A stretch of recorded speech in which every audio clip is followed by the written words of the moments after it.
This is Democracy Now!, democracynow.org, The War and Peace Report. I'm Amy Goodman. As we continue to look at how the Standing Rock Sioux Tribe is embracing renewable energy, we turn to Scott Wallace and Ellen Dorsey of the Wallace Global Fund. The fund recently honored the Standing Rock Sioux Tribe with the inaugural Henry Wallace Award and $1 million investment in renewable energy projects, solar and wind, led by the tribe. The award is named after Scott Wallace's grandfather, Henry Wallace, who served as vice president under Franklin Delano Roosevelt from 1941 to 1945. Scott Wallace recently wrote an op-ed piece in the New York Times recalling his grandfather's piece back over 70 years ago. In 1944, Henry Wallace published an iconic op-ed in the New York Times headlined, "The Danger of American Fascism." Henry Wallace wrote, quote, "American fascists are most easily recognized by their deliberate perversion of truth and fact," unquote. I began by asking Scott Wallace about his grandfather's comments in 1944. He described a breed of self-interested megalomaniac who the notion of corporatism is what he described as a breed of fascism, which is the marriage of corporate power and government. And they pretend to be interested in democracy and the common people, but they are really only interested in preserving their own wealth and privilege. And as you mentioned at the beginning, a defining characteristic of them that differentiates them from fascists that were then abroad in Germany and Italy was that they don't need violence. They don't kill people. They find that lying to the people is so much easier. So they use propaganda, they use the newspapers to spread lies and self-serving, what he called snide suspicions without foundation in fact. As you mentioned, birtherism, hugest inaugural crowd ever, 5 million people voted illegally, Obama wiretapped me. That is how they preserve their own power and ask for more. And they also, he defined it as using their position to obtain more money through the merger of corporate and government power. And Trump is that merger of corporate and government power. He uses it not only to pervert government policy toward personal ends, but he is now getting in trouble with the emoluments clause and receiving money from foreign governments that the founding fathers said was an impeachable offense. Do you feel that we're moving toward fascism in this country? What do you think your grandfather would say? I think he would say, in retrospect, that we're not talking about fascism in the way that is alarmist these days, that it's not Hitler or Mussolini. Mussolini preferred the definition of corporatism, which is the merger of corporate and governmental power.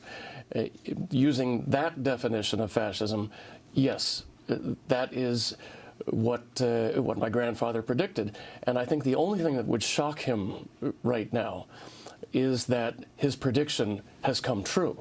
When he ran for president in 1948, one of the barriers he broke is he traveled with African Americans through the South. Can you talk about the significance of this? Well, there's a wonderful story that was videotaped of Pete Seeger and Studs Terkel, who were with him on this tour, describing what animates this award that we gave yesterday to Standing Rock. Courage. I mean, he refused to speak in front of a segregated audience in the Deep South. And Pete Seeger describes this scenario of the police coming to him and saying, "Mr. Wallace, you may not live through this week. There are threats against you." And my grandfather said, "Well, that's not important. It's important that I continue this tour." And that standing up for what is right in the face of grave personal risk, that's what we saw in Standing Rock. That's what, when we were thinking about how to honor my grandfather, how to incentivize that kind of courageous behavior and activism against overwhelming corporate and governmental power, that's why, oh my God, Standing Rock is it. And so explain what you've done, because this is unusual in philanthropy today in the United States. Well, we created this award, the Henry A. Wallace Award, to honor that type of courageous activism against the merger of corporate and state power. We put a cash award with it, and this year we decided, because they are also in search of a solution, a clean energy solution, which is very viable wind and solar projects, we decided to not only give them a grant, an unrestricted prize for their activism and their resistance, but to invest.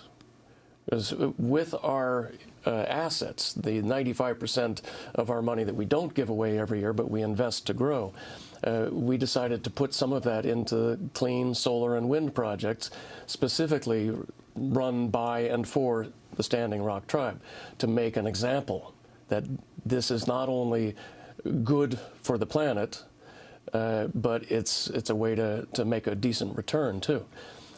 Which we find just shockingly ironic today, as President Trump has withdrawn from the hugest global agreement to limit greenhouse gas emissions, again based on snide suspicions without foundation in fact that, oh my God, climate change is a Chinese hoax and fabrication.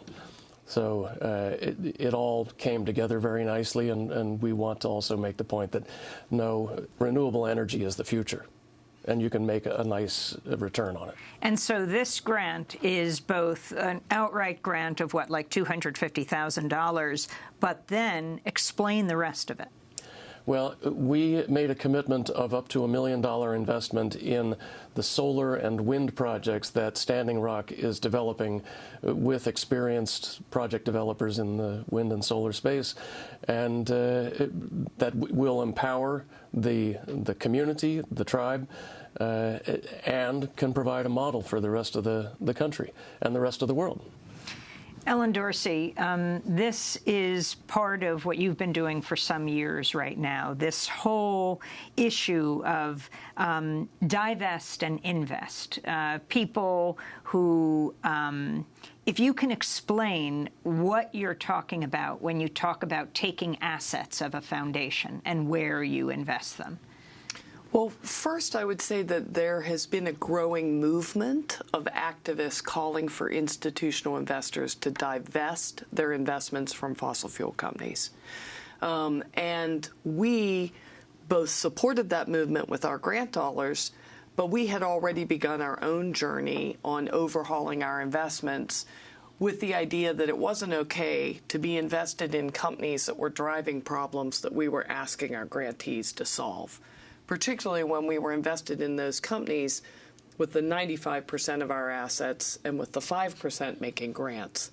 So we had already begun our own journey to overhaul our investments. And when the fossil fuel divestment movement began to explode, we started to organize philanthropy as a sector of that movement. And we went out to peer institutions and said, climate change isn't just any issue, it affects the mission of all foundations, and now's the time to not only stand up and divest your assets from fossil fuels, but put 5% of your assets into climate solutions, renewables, energy efficiency, clean tech, et cetera, because that's what's needed to accelerate the clean energy transition.